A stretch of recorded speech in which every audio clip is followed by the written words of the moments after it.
A ver, pensemos un momento en el dióxido de carbono. Normalmente, solo es el gas que exhalamos, ¿cierto?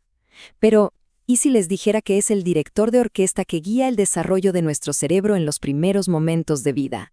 Bueno, hoy vamos a descubrir el increíble y sorprendente poder que tiene. Imaginen por un segundo ese instante, el cambio tan radical de estar en el útero a enfrentarse al mundo exterior. Es sin duda una de las transiciones más complejas y más vulnerables de toda la vida. Generalmente, vemos al CO2 como un simple desecho del cuerpo. Pero resulta que en el cerebro de un recién nacido es muchísimo más que eso. Actúa como un verdadero director, guiando procesos que son vitales.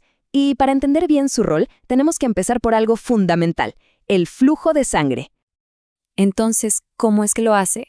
Bueno, primero veamos cómo el CO2 se convierte en el jefe de tráfico del recurso más valioso que tiene el cerebro, la sangre. Miren, este flujo es, literalmente, la línea de vida del cerebro en desarrollo. Cada célula, cada conexión que se está formando, depende por completo de que este suministro no falle. Y aquí es donde entra en juego el CO2, porque es el principal regulador de todo esto.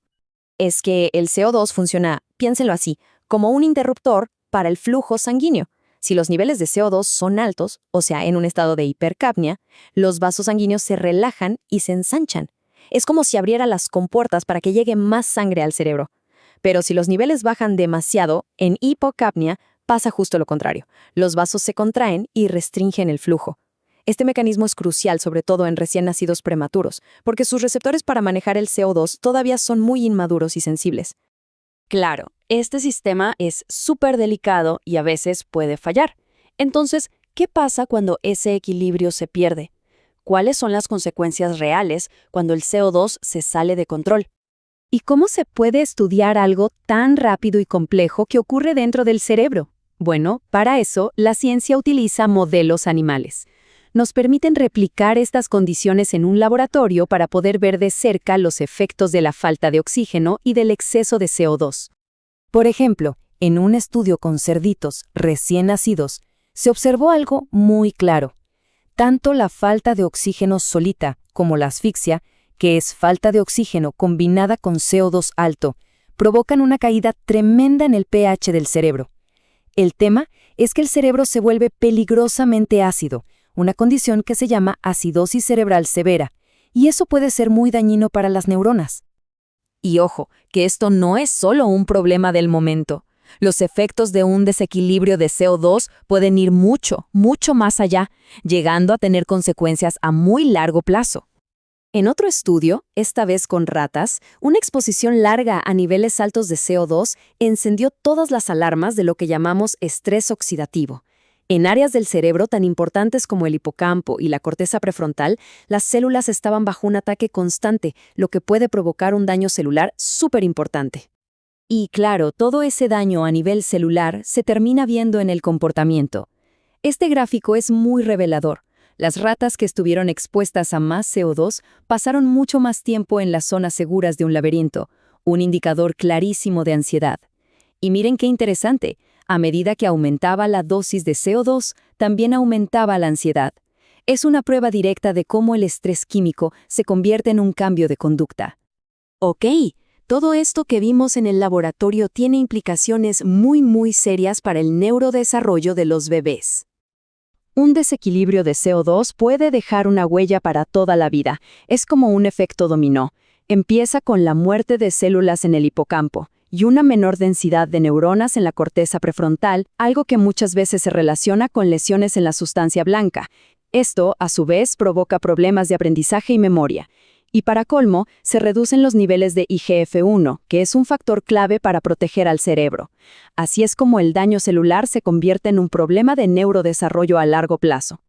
Esta frase de los investigadores lo resume todo, ¿no? El cerebro de un recién nacido, y más aún, el de un prematuro, es increíblemente plástico, pero también increíblemente vulnerable. Cualquier cosa que pase en esta etapa tan delicada puede, literalmente, definir el futuro de ese cerebro. Bien. Con todo esto que sabemos, la pregunta es, ¿cómo se usa este conocimiento en el día a día? en una unidad de cuidados intensivos neonatales, para proteger a los bebés más frágiles.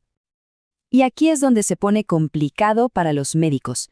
Tienen que proporcionar oxígeno para evitar problemas graves en los pulmones, pero demasiado oxígeno también es malo, porque genera estrés oxidativo. Es como caminar en la cuerda floja, un equilibrio súper delicado. Así que la estrategia clínica es muy clara. Hay que moverse por un pasillo muy estrecho. Por un lado, evitar la hipoxemia, o sea, que la presión de oxígeno esté muy baja, y por el otro, evitar la hiperoxemia, que es todo lo contrario, cuando está demasiado alta. El gran reto es mantenerse justo en medio, en esa zona segura. Y ese pasillo seguro, esa zona óptima, tiene un número clave.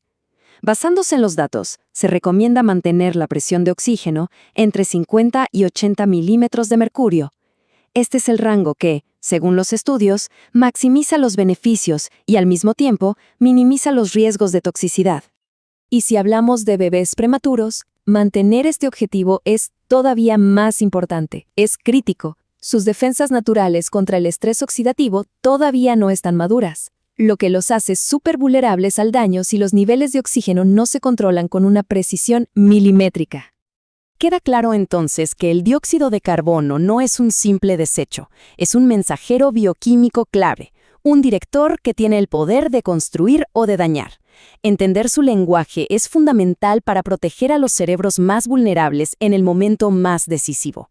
Así que la pregunta final con la que nos quedamos es, ¿cómo podemos mejorar nuestra capacidad para escuchar esas señales silenciosas del cerebro de un recién nacido y, por supuesto, actuar a tiempo?